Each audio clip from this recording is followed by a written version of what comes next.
बिस्मिल्लाहिर्रहमानिर्रहीम। अस्सलाम वालेकुम नाज़रीन, आप यूट्यूब चैनल देख रहे हैं। मैं इमरान खान हूँ। ये वीलॉग मैं फ़जर की नमाज़ के बाद कर रहा हूँ और इसमें मैंने अली अमीन गंडापुर साहब से मुलाकात की है, वज़ीर आला खैबर पख्तूनख्वा से। वो एक दफ़ा फिर ख़बरों के अंदर थे और पिछले वीलॉग में मैंने आपको बताया था कि वो लापता हो गए, उनका कोई पता नहीं चल रहा था। फिर अचानक से वो बाजियाब हुए और सामने आते हैं वो खैबर पख्तूनख्वा असम्बली में। अली अमीन गंडापुर का मौक़िफ़ क्या है वो एज़ इट इज़ पूरा का पूरा मैं आपको बता दूंगा। मैंने उनसे कहा जी मुझे पूरी कहानी बताएं कि आपके साथ हुआ क्या। फिर जो सवालात उनके बारे में उठाए जा रहे हैं वो भी मैं आपके सामने रख दूंगा। फ़ैसला जो है वो फाइनली तो इमरान खान साहब ने करना है। तहरीक भी उनकी है, पार्टी भी उनकी है और इमरान खान साहब जो हैं वही बता पाएंगे कि क्या वो ये स्टोरी बाय करते हैं या नहीं करते, या वो इसके ऊपर क्या डिसीजन लेते हैं, ये बाद में पता चलेगा। लेकिन जो अली अमीन गंडापुर साहब ने कहा और जो सवालात मैंने उनसे किए, उनके जवाब, ये चीज़ें मैं आपको बता देता हूँ। लेकिन बैकग्राउंड थोड़ा सा ले लें कि अली अमीन गंडापुर ने वो रुकावटें अबूर की हैं जो नामुमकिन नज़र आ रही थी। यानी जो कटी पहाड़ी के बीच वाला एरिया था, यहाँ दो पहाड़ों के बीच में जिस तरह कंटेनर्स खड़े थे, जैसे खंदकें खोदी गई थी, माजी में इतनी खौफनाक रुकावटें हमने पहले कभी नहीं देखी। ये मुझे जितने इंडिपेंडेंट जर्नलिस्ट वहाँ मौजूद थे उन सब ने कहा। पाकिस्तान तहरीक इंसाफ में इवन जो अली अमीन गंडापुर के तनकीद करने वाले हैं, नाकदीन हैं, या उन्हें पसंद करने वाले हैं, दोनों तरह के लोगों ने कहा जी कि ऐसी रुकावटें हमने इससे पहले नहीं देखी। दूसरा उन्होंने कहा कि अली अमीन गंडापुर की अपनी गाड़ी और वो फ्रंट पे थे, यानी वो इस काफिले के उकब में नहीं थे, बीच में नहीं थे, वो फ्रंट से लीड करते रहे हैं। उन्होंने आंसू गैस बहुत ज़्यादा बर्दाश्त की और लगातार वो ये सारी चीज़ों का मुकाबला करते हुए सारी रुकावटें हटाकर इस्लामाबाद तक पहुँचे। तो ये क्रेडिट आपको देना पड़ेगा कि हुकूमत को ये लगता था कि वो किसी सूरत भी अली अमीन गंडापुर को डी चौक तक नहीं पहुँचने देगी, लेकिन उन्होंने डी चौक तक पहुँच के दिखाया। ये क्रेडिट आप उनको दे दें। अब जो सवालात हैं वो मैं बाद में बताऊंगा, लेकिन पहले सुन लें, क्योंकि मैंने अली अमीन गंडापुर साहब से जब जाके बात की तो जो परसेप्शन बनी हुई है मैंने उसी के ऊपर बात करनी थी। तो उनका एक राइट है, उन्होंने कहा जी मुझे अपनी स्टोरी बताने का, ये बताने का राइट तो है ना कि क्या हुआ था। मैंने कहा जी बिल्कुल आप बताएं आपके साथ क्या हुआ था। जो आपकी साइड ऑफ द स्टोरी है वो पूरी तरह लोगों के सामने आनी चाहिए।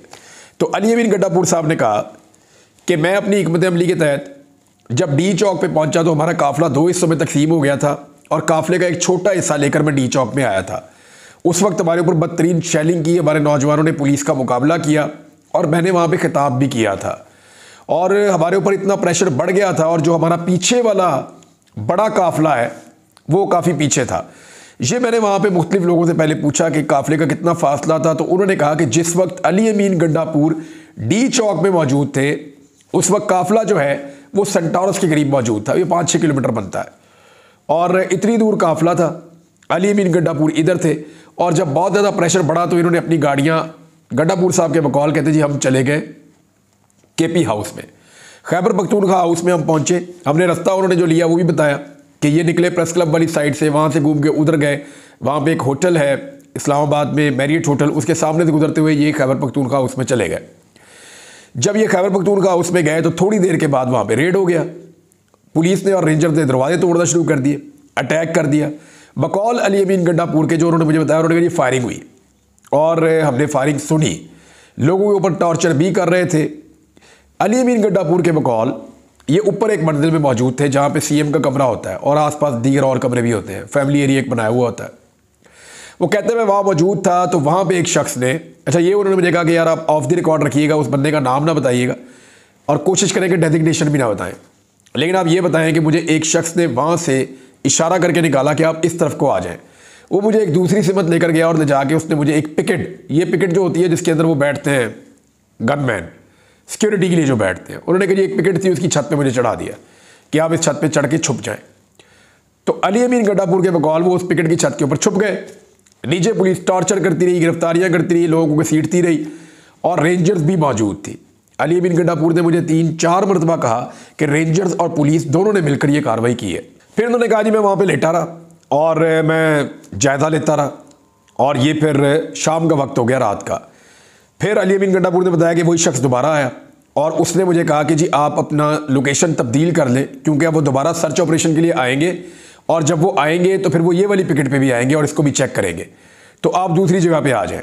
तो उसने अली अमीन गंडापुर साहब को निकाल के एक जो उससे बड़ी वाली लंबी पिकेट थी उसके ऊपर चढ़ा दिया और वहाँ पर जाके अली अमीन गंडापुर साहब ऊपर लेट गए। उन्होंने मुझे ये बताया कि वहाँ पे ऊपर पत्थर पड़े हुए हैं और आप जाके देख सकते हैं, वहाँ पे ऊपर पत्थर पड़े हुए हैं, ये उन्होंने कहा। और साथ उन्होंने ये कहा अली अमीन गंडापुर ने कि वहाँ बारिश होना शुरू हो गई और मैं बारिश के अंदर वहाँ पे उस पिकेट की छत के ऊपर लेटा रहा और गिरफ्तारी को अवॉइड करता रहा। और इसकी वजह से उन्होंने कहा जी मेरे कोई निशान भी पड़े हैं जिस्म पे जब मैं वहाँ लेटा हुआ था। वहाँ से अली अमीन गंडापुर ने कहा कि रात के आखिरी पैर मुझे मौका मिला, मैं वहाँ से निकला, उन्होंने मुझे अकब से निकाला और मैंने इससे पहले ये कह दिया था कि आप कोई एक वहाँ पे पीछे गाड़ी का अरेंजमेंट रखें जो मार्गला रोड पे और उस तरफ मुलिका एरिया में फिरती रहे और मुझे जैसे ही मौका मिलेगा मैं जाके उस गाड़ी में बैठ के तो मैं निकल जाऊँगा। ये अली अमीन गंडापुर साहब के बकौल ये हो रहा था। फिर अली अमीन गंडापुर साहब नीचे आते हैं, उनको कपड़े तब्दील करवाए जाते हैं, वो दूसरे कपड़े पहनते हैं और उसके बाद वहाँ से वो निकल जाते हैं क्योंकि पहले वाले कपड़े बकौल उनके वो गीले हो गए और उन कपड़े जो है वो गंदे भी हो गए क्योंकि वो छत के ऊपर बारिश में लेटे हुए थे। तो बकौल अली अमीन गंडापुर के वो वहाँ से निकले, किसी की उन पर नज़र नहीं पड़ी और वो पहुँच गए बारगला रोड पर। यहाँ पे ट्रेल्स बनी हुई है, जो लोग इस्लामाबाद में रहते हैं हाइकिंग के लिए ट्रेल्स बनी हुई है जो पहाड़ों पे जाती हैं, जो बारगला हिल्स की तरफ जाती हैं। उनमें से गालिबन ट्रेल नंबर 3 अली अमीन गंडापुर समझते हैं कि वो ट्रेल नंबर 3 थी। उन्होंने कहा कि मैं ट्रेल नंबर 3 पे चढ़ना शुरू हो गया, मेरे साथ एक शख्स मौजूद था और मैं उस ट्रेल के साथ ऊपर जाता रहा। जाते जाते अली अमीन गंडापुर साहब ने कहा जी कि फायर वे से आप ऊपर गए, ये बहुत मुश्किल होता है, इस पर दिन में भी आप नहीं चढ़ सकते, मैं क्योंकि यहाँ पे ट्रैकिंग करता रहा हूँ माजी में। तो उन्होंने कहा जी फायर वे से आप ऊपर जाना शुरू हुए और वहाँ पे बहुत पत्थर थे, बड़ा मुश्किल था, लेकिन हम चढ़ते चढ़ते अली अमीन गंडापुर साहब के बकौल वो मुनाल तक पहुँच गए। ये बहुत बड़ा फासला है क्योंकि मैं मुनाल तक सिर्फ 2 या 3 दफ़ा गया हूँ और रोज़ाना हम प्रैक्टिस करते थे। उन्होंने कहा मुनाल पे पहुँचे, मैंने मुनाल का हालत देखी तो वो वैसे ही पहले ही टूटा हुआ था। उसके बाद फिर मैं और ऊपर गया, वहाँ से अली अमीन गंडापुर साहब पिछली तरफ गए और उन्हें आइडिया था कि इन पहाड़ों की पिछली तरफ उधर खैबर पख्तूनख्वा का इलाका आगे शुरू हो जाता है। वहाँ से उन्होंने कहा जी कि मैंने गाड़ी के लिए पत्थर फेंके और गाड़ी नीचे मिली हमें और वो गाड़ी के पास हम पहुँचे, पत्थर फेंक के हमने गाड़ी रोकी और फिर जाके बकौल अली अमीन गंडापुर साहब के वो उस गाड़ी के अंदर बैठ गए। तो गाड़ी में बैठने के बाद अली अमीन गंडापुर साहब ने गाड़ी को ले गए हरीपुर वाली साइड पे। उसके बाद वहाँ से उन्होंने कहा जी कि मैं ले गया उसको एबटाबाद वाली साइड पे और फिर उसके बाद उन्होंने कहा जी एबटाबाद वाली साइड से आगे मैं गया जो है वो शांगला वाली साइड पे और शांगला से स्वात वाली साइड पे। ये मैंने ट्रैवल किया हुआ, ये रूट एक बनता है। शांगला से स्वात वाली साइड पे गया, मलाकंड वाली साइड पे गया, वहाँ से स्वात मोटरवे पे चढ़ा। फिर उन्होंने कहा जी स्वात मोटरवे से मर्दान वाली साइड से होते हुए कर्नल शेर खान इंटरचेंज से वो मोटरवे पे पड़ गए जो इस्लामाबाद से लाहौर वाली मोटरवे है। अब ये सारा एरिया खैबर पख्तूनख्वा है। अली अमीन गंडापुर के बकौल उन्होंने पंजाब को और अवॉइड किया इस्लामाबाद को और फिर वो पहुंचे पेशावर और पेशावर में वो गए CM हाउस में। वहाँ उन्हें पता चला कि सूबाई असम्बली का इजलास इस वक्त चल रहा है, तो वो सूबाई असम्बली के इजलास में गए और उन्होंने तकरीर कर दी। ये है जी एज इट इज़ जैसे अली अमीन गंडापुर साहब ने बताया वैसे। अली अमीन गंडापुर साहब ने जो तकरीर की वो आपने भी सुनी है। मैंने इसके ऊपर एक सर्वे भी करवाया कि मैं देखता हूँ कि लोगों को अली अमीन गंडापुर साहब की तकरीर के ऊपर कितना भरोसा है या उन्हें लगता है कि जो उन्होंने बातें की हैं वो दुरुस्त है और वैसे ही हुई हैं। तो मैंने जो सर्वे करवाया उसका जो रिजल्ट है, मैंने सवाल पूछा था कि अली अमीन गंडापुर ने जो कुछ बताया आपके ख्याल में क्या वो दुरुस्त है? तो 75,000 लोगों ने इस पर अभी तक वोट डाले हैं। 12% लोगों ने कहा जी जो अली अमीन गंडापुर ने कहा ठीक कहा, जबकि 88% लोगों ने कहा कि जो अली अमीन गंडापुर ने कहा नहीं वो ठीक नहीं कहा, वो दुरुस्त नहीं है। तो ये तो थी लोगों की राय। अब जो चंद सवालात हैं जो उठे हैं वो मैं आपको बताऊंगा, लेकिन पहले मैं आपको बताता हूं कि मैंने 2 सवालात उनसे लिटमस टेस्ट एक कहते हैं कि आपको आइडिया हो जाता है ना कि एक्चुअली अली अमीन गंडापुर साहब के साथ क्या गुजरी है। मैंने बहुत सारे सवालात पूछे, यानी मैंने उनसे पूछा कि ये जो कपड़े हैं आपके, यही कपड़े आपने पहने हुए थे रात को? उन्होंने कहा जी नीचे आके मैंने कपड़े तब्दील कर दिए थे, मुझे दूसरे कपड़े दिए गए थे। तो फिर मैंने उनसे पूछा कि आज यही कपड़े पहन के आप पहाड़ चढ़े थे और पहाड़ उतरे थे? तो उन्होंने कहा हाँ मैं यही कपड़े पहनकर उस पहाड़ को चढ़ा था और मैं उतरा था और फिर मैंने वहाँ से वो ली थी एक गाड़ी और उस पर मैं आया था। फिर मैंने उनसे कुछ और सवालात किए कि आप नज़र उनको कैसे नहीं आए, आप वहाँ पे जो मौजूद थे। कुछ के जवाब मुझे लगा कि ये हो सकता है, कुछ के मुझे लगा कि ऐसा नहीं हो सकता। लेकिन चंद सवालात हैं जो लोग उठा रहे हैं। एक सवाल ये उठाया जा रहा है कि अली अमीन गंडापुर साहब को जल्दी क्या थी और वो अपने काफ़िले से अलग क्यों हुए?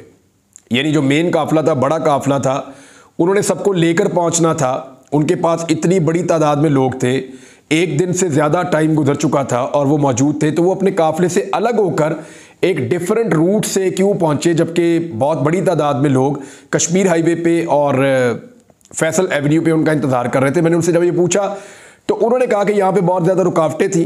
मैं फौरी तौर पे डी चौक में पहुंचकर ये अनाउंस करवाना चाहता था कि अली अमीन डी चौक में पहुंच गया, तो इससे इदारों के लिए कन्फ्यूजन पैदा हो जाती और इससे उनको एक लगता कि जैसे मैं पहुंच गया हूं तो ये ज़्यादा बड़ी कामयाबी है, तो इसके बाद मेरा जो पीछे से काफिला आ रहा था उसको आसानी हो जाती। उनके बकौल उन्होंने ये इसलिए किया, लेकिन ये सवाल उठाया जाता है कि काफिले को अली अमीन गंडापुर को छोड़ना नहीं चाहिए था, उसके साथ रहना चाहिए था। दूसरा, खैबर पख्तूनख्वा हाउस, उसमें अली अमीन गंडापुर साहब को नहीं जाना चाहिए था। कुछ इतलात ये भी हैं और ये सवाल बार बार उठाया जा रहा है कि वो लोगों को छोड़कर खैबर पख्तूनख्वा हाउस क्यों गए, और ये सवाल इसलिए उठाया जा रहा है कि खैबर पख्तूनख्वा हाउस में उनको आगाह किया गया था कि अगर आप यहाँ पे आएंगे तो आपको गिरफ्तार किया जा सकता है। और जब अली अमीन गंडापुर वहाँ पहुँचे तो उनके साथ बहुत कम सिक्योरिटी थी, बकौल कुछ लोगों के उनके साथ कोई 250 के करीब सिक्योरिटी के लोग मौजूद थे, लेकिन ये लोग खैबर पख्तूनख्वा हाउस में क्यों नहीं लाए गए। तीसरा जो है वो ये भी लोग कह रहे हैं कि अली अमीन गंडापुर साहब जब निकले खैबर पख्तूनख्वा हाउस से तो उनको बजाय इसके कि वो उस तरफ को पहाड़ों पे चढ़ते, उनको चाहिए था वो डी चौक में आते जहां पे पाकिस्तान तहरीक इंसाफ के वर्कर आसपास मौजूद थे। एक और सवाल जो है वो ये उठाया गया और बहुत सारे लोग ये बात भी कर रहे हैं कि अगर गंडापुर साहब निकले थे और उन्हें गाड़ी मिल गई थी तो लाजमी बात है, यहाँ पे तो आजकल हर ड्राइवर के पास टेलीफोन है, हर बंदे के पास मोबाइल फ़ोन है। वो वज़ीर आला एक सूबे के, वो जहाँ गाड़ी रोकते वहाँ पे पाकिस्तान तहरीक इंसाफ इकट्ठी हो जाती। हरीपुर में उनकी पार्टी ने क्लीन स्वीप किया हुआ है, एबटाबाद में उनकी पार्टी ने क्लीन स्वीप किया हुआ है। वो उमर अयूब साहब के घर जा सकते थे रास्ते में, और उमर अयूब साहब हरीपुर में मौजूद भी थे। गंडापुर साहब जो है वो शांगला के अंदर उनकी पार्टी इलेक्शन जीती हुई है, उनकी पार्टी पूरे स्वात के अंदर इलेक्शन जीती हुई है, तो वो कहीं पे भी रुक सकते थे, टेलीफोन पे रब्ता कर सकते थे, इंफॉर्मेशन गैदर कर सकते थे, लेकिन ये सारा कुछ उन्होंने नहीं किया। इसकी वजूहत हो सकती हैं लेकिन उन्होंने ये नहीं किया। एक और सवाल जो है ये कि अली अमीन की गैर मौजूदगी में कारकुनों के पास कोई हिकमत अमली नहीं थी, यानी कोई प्लान बी था नहीं, और जो लोग उस वक्त कारकुनों को लीड कर रहे थे, पार्टी के लीडर तो सारे गायब थे, रूपोश थे। वैसे भी एमएनए जो है वो सामने आ नहीं रहे, वो रूपोश है। तो ऐसी सूरत हाल में जो अली अमीन गंडापुर साहब की गैर मौजूदगी थी, उसके बाद कारकुनों के पास हिकमत अमली कोई नहीं थी। यानी कुछ सहाफ़ियों ने यह बताया कि कुछ कारकुन तो ऐसे बेयारो मददगार थे कि जिनके पास जब फैसला हुआ कि यहाँ से वापस जा रहे हैं तो उनके पास वापस में किराए के पैसे नहीं थे। ये मुझे कुछ सहाफ़ी उन्होंने बताया और वो ये कह रहे हैं कि ये प्रॉब्लम हुआ था, लेकिन क्योंकि हिकमत अमली कोई नहीं थी, एक मैस क्रिएट हो गया।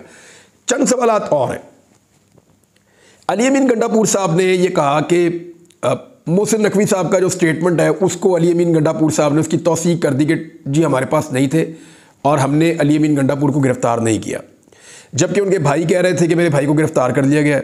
पाकिस्तान तहरीक इंसाफ कह रही थी कि अली अमीन गंडापुर एक मिसिंग पर्सन है। ये सवाल भी मैंने उनके सामने रखा। मैंने कहा जी आपके भाई कह रहे हैं, बाकी सब लोग कह रहे हैं, तो ये लोग क्या झूठ बोल रहे हैं और मोहसिन नकवी सच बोल रहे हैं? तो उन्होंने कहा जी।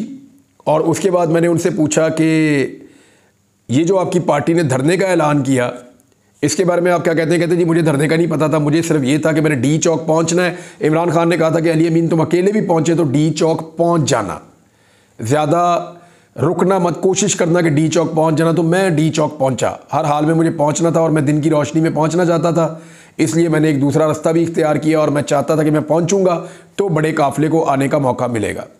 ये भी गंडापुर साहब ने कहा, मुझे इसका ये जवाब दिया। तो मैंने उनसे जो जो सवालात पूछे उन्होंने उसके जवाब दिए। ज़रूरी नहीं है कि मैं तमाम सवालात से इत्तफाक करूं, तमाम जवाबात से इत्तफाक करूं, लेकिन ये इट्स अप टू यू कि आप इसको क्या समझते हैं। क्या ये जो सारी स्टोरी है इसको आप बाय करते हैं या नहीं करते, इट्स अप टू यू। लेकिन पाकिस्तान तहरीक इंसाफ के अंदर एक बड़ी बेचैनी पैदा हुई है और एक तजब्जुब पैदा हुआ है इस सारे एपिसोड में, क्योंकि सब ये कह रहे थे कि एक सूबे का वज़ीर आला लापता है और सारे इसके बारे में बात कर रहे थे। वज़ीर आला वापस आए, उन्होंने कहा जी मैं लापता नहीं था, मैं छुपा हुआ था और अब मैं खुद सामने आ गया हूँ निकल कर, और मैं बड़ी मुश्किल से यहाँ तक पहुँचा हूँ। उनके पहुँचने के बीच में उनका दुनिया से कटा हुआ होना आज की इसी 21वीं सदी के दौर में ये कोई मंतक समझ नहीं आती। लेकिन एक बात समझ आती है और वो मैं साफ साफ कर देता हूँ। अली अमीन गंडापुर साहब जो है ना, हमारे सिस्टम का जो एक मकरूह चेहरा है ना, उस पर पर्दा डाल रहे हैं, जो मेरी समझ आती है। मेरा एनालिसिस है ना, मैं कुछ भी कह सकता हूँ। तो गंडापुर साहब कोशिश ये कर रहे हैं कि हमारे अंदर का गंद ज़्यादा दिखाई ना दे। वो आज भी पर्दा डाल रहे हैं गंडापुर साहब। तो इसको मजबूरी कह लें, इसको स्ट्रेटजी कह लें, कोई लोग इसको डील का नाम देंगे, कोई कुछ कहेंगे, कोई कुछ कहेंगे, जो भी कहेंगे, लेकिन मेरी दानिश में वो अली अमीन गंडापुर साहब पर्दा डाल रहे हैं। लेकिन जिन लोगों ने भी ये किया वो देख ले कि क्या इससे कोई पाकिस्तान को फ़ायदा हो रहा है या इससे कोई पाकिस्तान की इज़्ज़त और वक़ार में इजाफा हो रहा है। मेरे ख्याल में जो लोगों की परसेप्शन है या जैसे लोग समझ रहे हैं कि ये हुआ होगा, क्योंकि बहुत सारे ऐसे सहाफ़ी जिनका इस्टेब्लिशमेंट से बड़ा करीबी ताल्लुक़ है, हुकूमत से बड़ा करीबी ताल्लुक़ है, वो तो ये कहानियाँ देते रहे कि टॉर्चर भी हुआ, पकड़ के ले भी गए, बड़ी मुश्किल में हैं, उनको कहीं रखा गया है, कोई सेफ़ हाउस का जिक्र करता रहा, कोई कुछ और जिक्र करता रहा। तो तमाम सहाफ़ियों ने अपनी अपनी कहानी बताई अली अमीन गंडापुर के गायब होने के हवाले से, और आप उनको अली अमीन गंडापुर साहब का स्टेटमेंट जो है वो उससे डिफरेंट है। बहुत सारे वहाँ पे अरकान असम्बली मौजूद थे और वो सब अली अमीन गंडापुर साहब से ये जानना चाहते थे कि क्या हुआ, और उन्होंने अली अमीन गंडापुर साहब के सामने बहुत सारे सवालात रखने भी हैं और वो उनके जवाब जानना चाहते हैं। मैंने उनकी आंखों में सवालात देखे, वो खुल के कह भी रहे थे, मुझे भी कह रहे थे कि ये बात हमें समझ नहीं आई या ये बात आपको क्या लगता है। तो मैंने उनसे सवालात किए कि आप मुझे बताएं कि आपके ख्याल में क्या है। तो उन तमाम लोगों में से मुझे बहुत कम लोग ऐसे मिले, जैसे मैंने ये सर्वे करवाया जितना यहाँ पे है कि 88% लोग कह रहे हैं, मैंने सर्वे करवाया लगभग 74,000-75,000 वोट पड़े हैं, तो 88% लोग ये कह रहे हैं कि अली अमीन गंडापुर साहब ने जो कहा उस पर हमें ट्रस्ट नहीं है, यानी हमें नहीं लगता वो दुरुस्त है। और 12% लोग कह रहे हैं जी हमें लगता है कि जो अली अमीन गंडापुर ने कहा वो दुरुस्त है। अब मैंने एक लिटमस टेस्ट किया, मैं ये जानना चाहता था कि अली अमीन गंडापुर साहब की सोच अब दो इश्यूज़ पे क्या है। एक, मैंने उनसे कहा जी आईनी तरमीम के हवाले से मुझे बताएं कि आप ही ने महफूज रखा हुआ है तमाम MNAs को यहाँ खैबर पख्तूनख्वा में जो कमज़ोर है और जिनके वोटों को काबू किया जा सकता है। तो इस पे उन्होंने उमर अयूब साहब की तरफ इशारा किया, उन्होंने कहा जी ये पार्टी है और ये जो फैसिलिटी और जो सपोर्ट मांगेंगे वो सपोर्ट मैं दूंगा। आईनी तरमीम से बचने के लिए MNAs को और सेनेटर्स को प्रोटेक्ट करने के लिए जो मेरा रोल होगा, जब मुझे पार्टी कहेगी मैं वो करूँगा।